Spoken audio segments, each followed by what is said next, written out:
Okay. Hi, everyone. Welcome to our webinar on setting goals that stick for 2026 and beyond.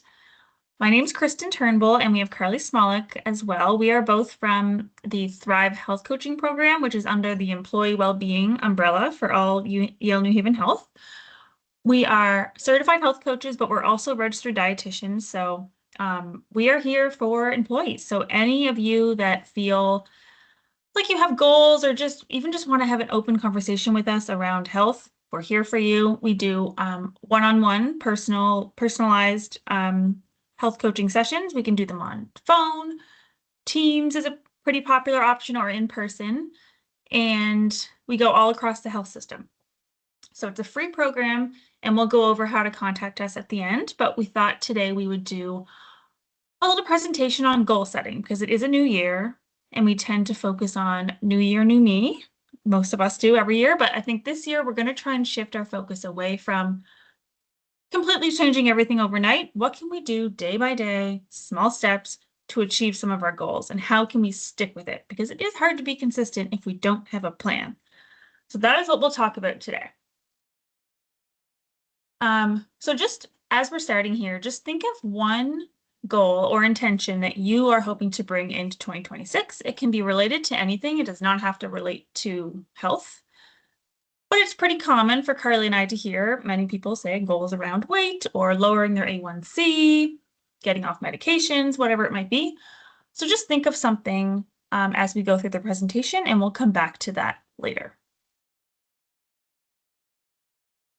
So in terms of goals, goals tell us what we want, right? We can always think, what do I want to achieve? But they don't tell us who we need to become to get there, what we need to do daily to achieve these goals.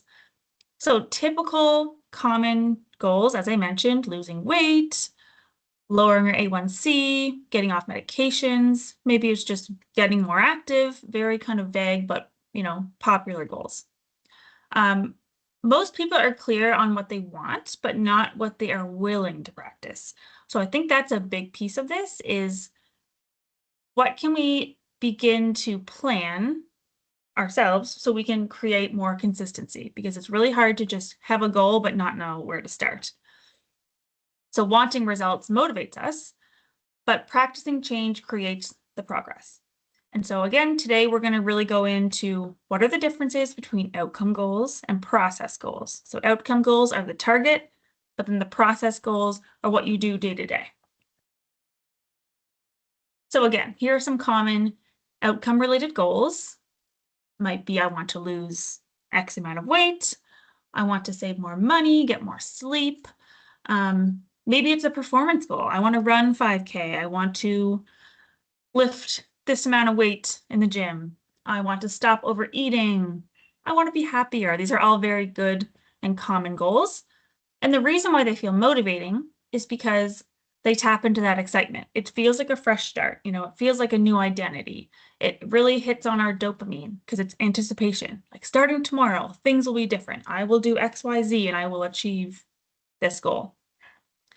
So they really create a clear target. And our brains like certainty. We like to know exactly what we want and make that a target, but we lack the ability to think, oh, wait, I have to plan for this. I can't just wish for something. So we'll talk about that as well. And so outcome related goals, as I kind of mentioned, why are they so hard to be consistent? It's because they are delayed. So results take weeks or months.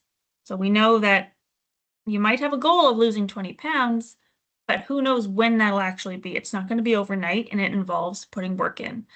So the daily effort that you're doing feels unrewarded because you're not seeing that instant change, which can allow our motivation to drop.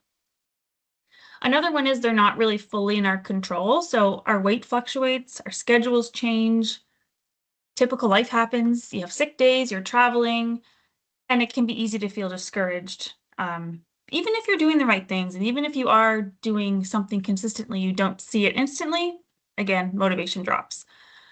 They don't tell us what to do today. So again, back to that weight loss example, because we commonly see that.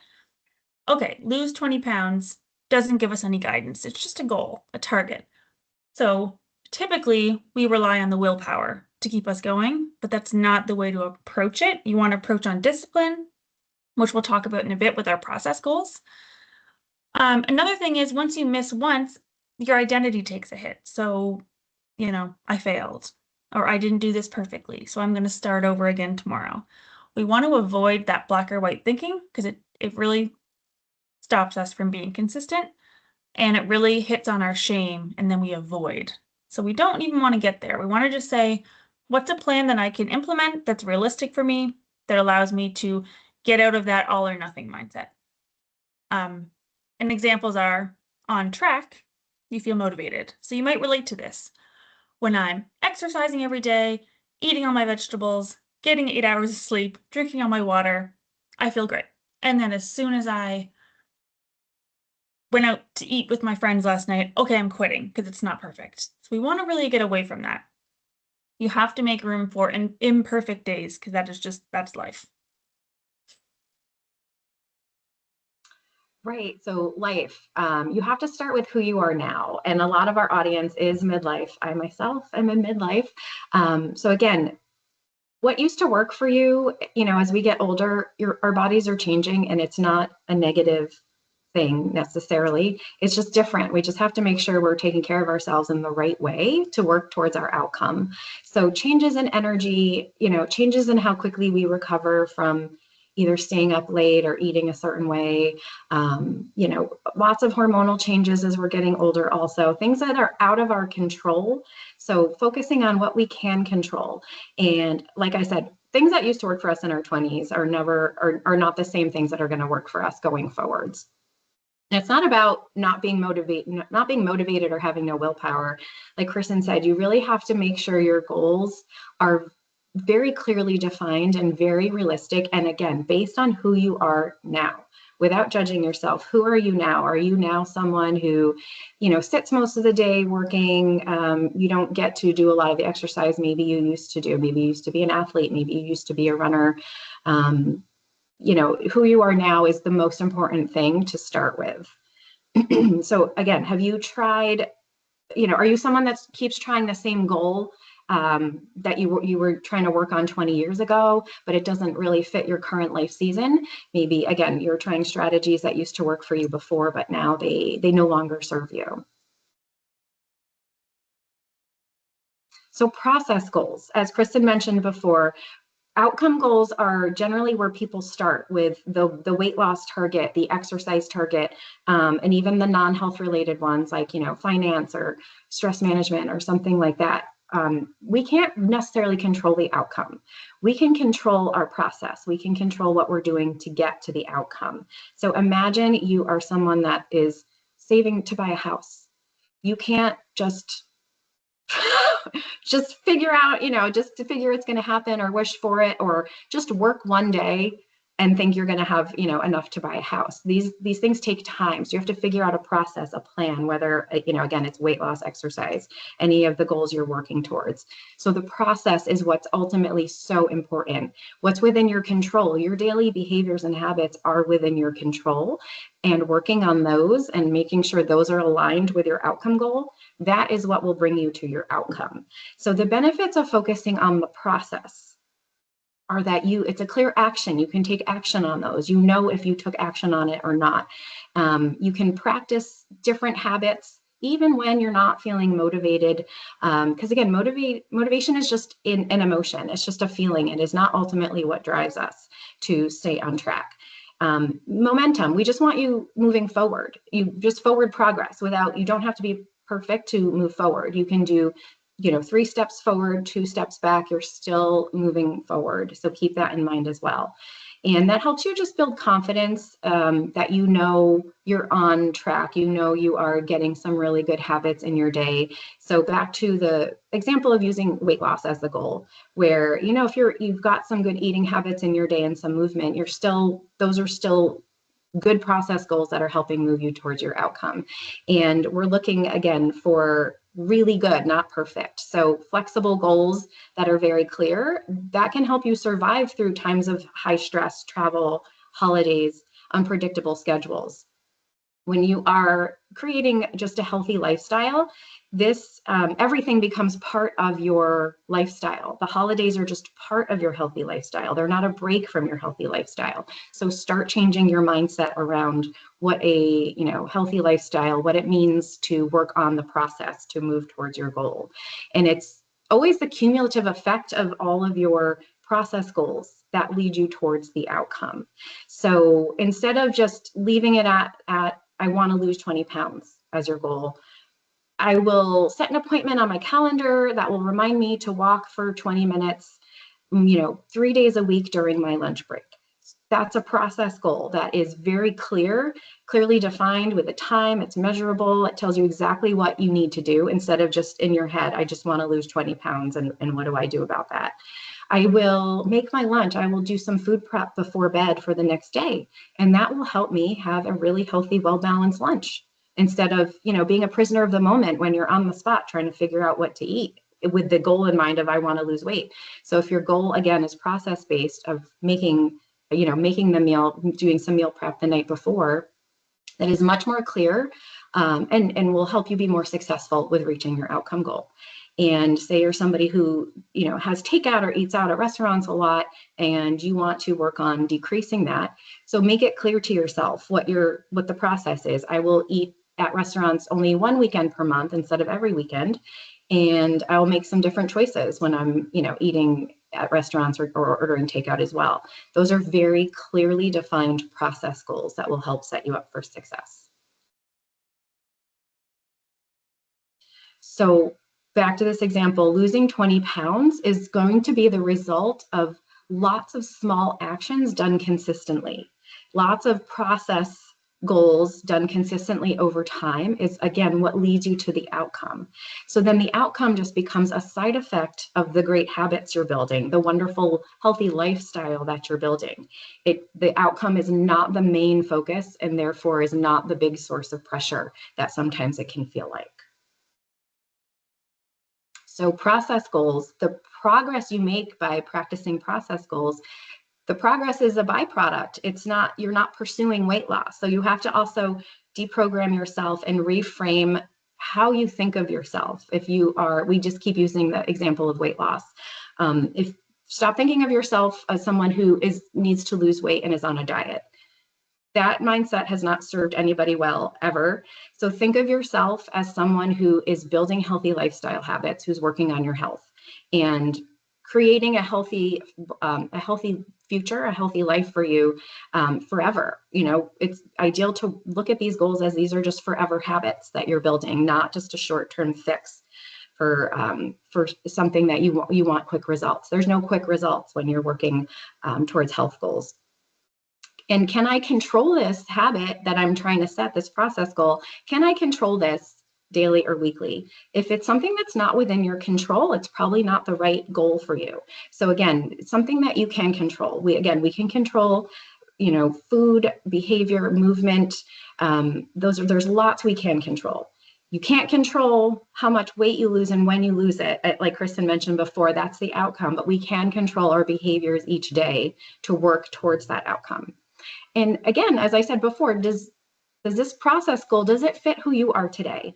If who you are today is not someone that can go to the gym for an hour every day, then that's not the right goal for you. And there's no shame in that. So who are you today? Are you someone that can get out for a 10-minute walk most days? Then you've got to start there. It has to be something realistic with who are you today? And thinking about what does the imperfect execution look like? Because every day is not perfect. So that all or nothing mentality that Kristen mentioned, that actually keeps us stuck a lot. If we think, oh, today I wasn't perfect, so the whole thing is blown and now I'm just going to abandon all my goals. No, you fit that into your whole healthy lifestyle pattern. If you have an imperfect day, there's really no imperfect days. This is your life. So you just make sure the next meal that you eat is really, well balanced and healthy, giving you nutrients. You make sure, later on you can walk for 10 minutes if you couldn't do your 30-minute walk, or, you just get back on track tomorrow. Tomorrow, you're just going to resume your lunchtime walk. You're going to resume your meal prep. So don't let one day of feeling off track derail you, because that's life. Nobody's on track perfectly every day. So we have to also lose that mindset as well. And along those lines, if this is a process goal that I can do 70 to 80% of the time, will this still move me forward? Yes, in most cases, yes. We're only trying to set the bar at pretty good. We're not setting it at perfect, because there's no perfect. That leaves room for life, for, for the treat foods, for the days where you're just on vacation, or you're doing something different, or you get sick, or you're caring for a family member. So that's why you take care of yourself when you can, control the things you can when you can control them. And this is important too. If that goal were already true, if you were someone who has lost 20 pounds, or you're someone who is exercising every day, what kind of person are you? How do you identify yourself as? Back to the idea of stop identifying yourself as someone who's trying to lose weight or on a diet. Identify yourself as someone who's, healthy, working on health goals and trying to create a healthy lifestyle. Yeah, so that's a perfect segue, because this is such a very important piece, I think, is really paying attention to how we speak to ourselves and who we identify as. Because if we're identifying as somebody who, just as Carly was saying, is active, is looking after your body, is choosing balance, that allows you to move forward versus keeping yourself stuck in, I'm someone who needs to lose weight. I'm someone who is always too tired to exercise, like things like that. We really have to pay attention to how we speak to ourselves, because it helps us move forward. So here are just some examples. Again, back to the weight loss example. If you are trying to lose weight at that moment, you could say, I am someone who takes care of my body consistently. It doesn't say anything about weight. It just focuses on, what are you doing? You're taking care of your body. You are eating in a way that supports your energy and health. I am becoming someone who prioritizes moving my body most days. Doesn't say anything about going to the gym for 2 hours and sweating and very huffy puffy and exhausted. No, it just says you're someone who is going to prioritize movement. That could look different for everyone. Or maybe I'm the kind of person who shows up to exercise even when you don't feel motivated. Again, motivation's an emotion. We have days when we feel motivated and we have days when we don't. So we need to find a way to keep going even when we don't feel like it, because that's how we see success. So just to kind of wrap that up, I mean, you don't lose 20 pounds by trying to lose 20 pounds. That doesn't give you any guidance. But you lose 20 pounds by becoming the kind of person whose habits support a healthier body. Really, really working on how you identify. So other common identifications that we might give ourselves, maybe you have a sweet tooth and you're really struggling with some of your diet choices. I can't resist chocolate. Well, that just keeps you stuck there. So you really have to think, if I'm always telling myself that I can't resist chocolate, then I'm probably going to keep choosing a lot of chocolate. So you really have to reassess. How can I shift that? I'm going to start saying, I get to choose when and how I enjoy chocolate. So you're not restricting chocolate, you're just taking control. You're taking control of your behaviors. Same with, I always need something sweet after dinner. We hear that a lot. Lots of people have sweet, they love a good sweet item after their dinner. And that's fine if you're able to reassess how you speak to yourself. Saying I always need something sweet after dinner means you're likely always going to grab something sweet. So you reassess. I'm someone who can sit with the urge for dessert without immediately acting on it, right? Taking that control back. You have the power to choose. I have no desire to exercise after work. That's fine. I think everyone needs to pick and choose what works best for them and their lifestyle. So shifting that, I'm someone who will always show up and move my body, even when I'm unmotivated. Again, getting home from work, you made that goal to yourself, but you're not feeling like it, but you're going to commit to keep moving. That'll keep you going. You just have to start. Sometimes that's the hardest piece, is starting. Again, I'm not a morning person. Okay, that's fine. I'm someone who will always schedule workouts at times that can realistically complete them. Sometimes we hear our friends and family are getting up at 5 a.m. and they're doing all these things, but maybe that just doesn't work for you, and that's okay. We're really focusing on, what season of life am I in, just like Carly was saying, what works for me. And do not compare yourself to others, because that keeps us also stuck. I never have enough time to make a meal plan. Okay, maybe you are a busy bee and maybe you don't have time to plan your whole week of meals. But maybe you're someone who can put aside 10 minutes every day and say, what can I plan for just the next day? And that helps with just making a little bit of progress. And then again, I always struggle with portion control. We often hear that as well. And I think we need to shift that with I'm someone who is learning to notice my hunger and fullness cues because that takes time and effort and also learning your body, which that can be a goal in and of itself. I'm going to really pay attention to how I feel and honor that. It's okay to be hungry and it's okay to feel like I'm done eating, but to learn to listen to your body is huge. So those are just some common examples. You might be reflecting now on a few of your own. Maybe you tell yourself, and just think, how can I shift that so it's something more positive and something that keeps me moving forward? And then planning for success. So again, we've talked about a lot, but how do we start and where do we start?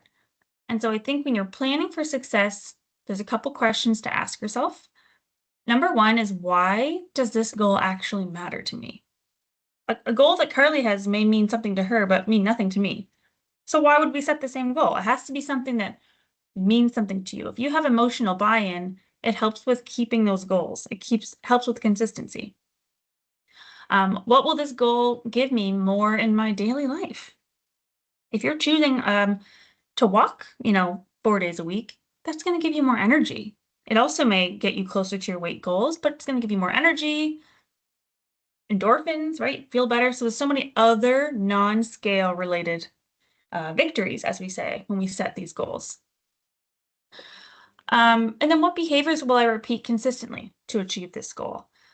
What is the smallest version even of that? If you've set a goal to say, for 40 minutes, 5 days a week, I will get on my elliptical after dinner. But maybe you have an evening where something comes up and you don't have 40 minutes. Can you do 5? Can you do 10 minutes? And then when and where will this habit happen? I think Carly did mention this already. If you have a specific time and location and it's on your calendar, you're more likely to commit to that. So really being kind of certain on where am I going to do this? What time am I going to do it? And how can I make sure that that sticks? Where am I putting it on my calendar so I see it? What will success look like on a weekly basis? So taking kind of your average week versus day to day needs to be perfect. I need to achieve, achieve, achieve. No, what does the week look like? 80% of the time, I achieved my goal. Great. Now we move on to the next week. Tracking consistency is also helpful if you have an app or a habit tracker or using your calendar or anything, having a buddy that you check in on, they check in on you. It's just a way to kind of hold yourself accountable as well. And then what is most likely to get in my way?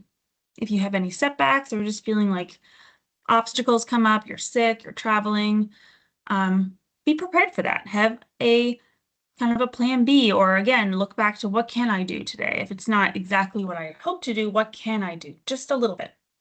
If the motivation bar is very low, what's the bare minimum version can I do? Starting on the elliptical.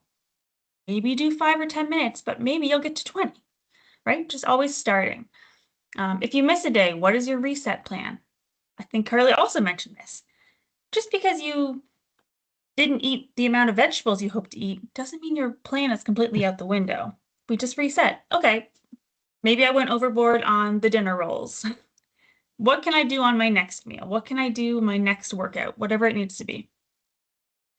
And then what environment changes can make this easier? This is huge. So if you are someone who wants to eat more vegetables, but they're in the back of the fridge and they're not washed and they're not cut up, you're probably not going to eat them. But if you prioritize washing them, chopping them, putting them at the front of your refrigerator where you see them, you're more likely to grab them.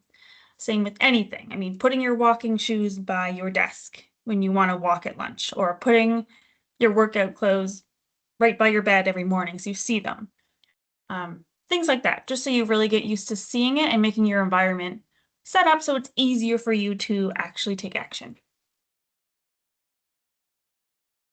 So, right. So, like Kristen said, make it easy on yourself to make easy choice, the healthy choice. There's no magic. There's no person's going to come and set up all your vegetables and your exercise equipment and set your schedule up. Nobody's coming to do that. So just take control. You have control. So stop identifying yourself as a person who doesn't have willpower. I can't do this. That's not going to work for me. I tried that before. That doesn't work. So you really need to stop telling yourself that, if that's something you tell yourself. Really listen to how you talk to yourself, because your brain believes what you repeat to it. It doesn't believe what's true. The example of social media algorithms, social media will show you more of what you tend to look at and look for. So before you know it, your world is only these things that you are already looking for, and you start believing that all of that might be true. So really listen to how you're talking to yourself, because if you tell yourself you're someone who's always needs to diet, needs to lose weight, doesn't exercise, can't do this, if you're kind of being negative, then your brain believes that, and it makes it harder for you to change that mindset. So you really be aware of what your thoughts are. And the amazing thing about your brain is that you can rewire it, but you have to be aware and you have to take control. So you are the change agent, as we say. You're the one ultimately that is deciding what you're changing, how you're changing it, when you're changing it. Again, we are here to support and guide you if you've got any questions about nutrition, exercise, things like that. But ultimately, you're the one in the driver's seat. So you don't need more motivation. Don't be someone who's just waiting. I'm waiting to be motivated. I'm not motivated. I don't feel ready. Motivation, feeling ready. Again, those are feelings. It's up to you to make the decision. Make the decision that this is the type of person you're going to be. These are the habits that you've decided you're going to implement. So we don't need stricter rules, more motivation, restrictive thinking. Again, those have never worked for us, for anybody before. You need real goals that are going to work with your body, who you are now, instead of working against your body. Shift the focus, work on the process, practice the change, the changes in habits, the new habits, letting go of old habits that are no longer aligned with your health goals, implementing new habits that are aligned with your health goals. And don't chase the results. No results happen overnight. Back to the example of wanting to buy a house. You can't just work for one day and that you're going to buy a house tomorrow. No, that takes time. It's little by little, working at it each day over time, and trusting the process, like Kristen said, staying on track with the process. And that ultimately helps you work towards your outcome. So what are you willing to do? Again, you are the one driving the bus. What are the changes you're willing to make? What are the things you're willing to do each day to work towards that outcome? Drastic things, drastic changes once in a while really don't work. So it's the little things, it's the little changes in process that are really what are going to have big impact and make you be successful. And think of your goal from starting today. There are things health-wise you can do right now that will really be helping your body and help you work towards a health outcome goal. What are some of the process goals that you can set? So really think about the goal you talked about at the beginning, the intention you had coming into 2026. Was it an outcome goal? Chances are it probably was. Again, like we said, that's a good place to start, give you the target and where you want to head, but it doesn't stop there. You have to figure out the process and how you're going to get there in a way that is sustainable, because we're just here to live a healthy life. We're not here for a short-term diet or quick fix, because that actually will work against you. So what are the process goals you can set that will support yourself working towards that outcome? And remember, like I said, outcome goals, great for direction. They're not good at telling us what to do or how to get there. So, living day by day, it's always your daily pattern of habits and behaviors that will lead you in different directions health-wise. What can you control? What are you willing to change, and what are you willing to do each day? So motivation, again, you might get all excited setting an outcome goal, feel motivated at the moment, but that is a fleeting emotion. Keep that in mind too. Creating a system that sets you up for success is ultimately what is going to help keep you on track and give you the confidence and help you, become that person that you want to be. So shifting your mindset from weight loss at all costs, I'm somebody who's on a diet, I can't do this, to someone who's, you know what, I'm going to set these process goals. I'm going to look at my day, figure out where I can fit some things in, make adjustments to how I'm eating or how I'm moving, how I'm spending my money, and start today. So that is ultimately what keeps you going. And then motivation probably will come in later on when you start seeing some results over time. And yeah, so just to wrap up, we just wanted to post a few of our favorite, little books or just activities you can do if you're really trying to shift your mindset into setting new goals this year or just understanding your brain better. I love Atomic Habits by James Clear. And there's so much out there too. It can be overwhelming, so just don't be too alarmed. But I really like the Headway app. You can listen to summaries of books. So if you don't have a whole lot of time, but you do want to learn more, Headway has like 15-minute summaries of all these great books that you can learn from. And who doesn't have 15 minutes? I mean, you can listen to that on your On your walk. drive, Yeah. yeah, for a walk, whatever it is. Habit trackers, I think I mentioned that as well. Super helpful. I have an employee I'm working with now who has like she made her own little sticker chart, and I find that so sweet because a fun sticker, if like you achieve something, you put the sticker on, it's great. It keeps you going. So when she does her walk, she'll put her sticker on. Just little things like that. Whatever you feel like will keep you going. Same with the vision board. It just helps you visualize like how do you want your life to look? Who do you want to be this year? And it helps you stay focused on that in that way too. And then if you have any questions or want to get enrolled in health coaching, you can reach out to us. Our Thrive Health Coaching email is there and our individual emails. We also have some resources on the intranet as well. If you want to check those out, we have recipes and a goal setting worksheet uploaded there too. But I hope you enjoyed that presentation. Anything you want to add, Carly? No, we just really appreciate your time. And like Kristen said, we love working with our employees on your health goals. So if you would like some extra support, we're completely free and we love talking about all of this stuff over and over again. So please don't hesitate to get in touch with us if you've got questions or you want to work with one of us. And like Kristen said, a lot of great resources are up on our Thrive intranet site on the Yale New Haven Health employee intranet. All So right. just Well, take good care of yourselves. yes. And Happy New Year. Happy New Year.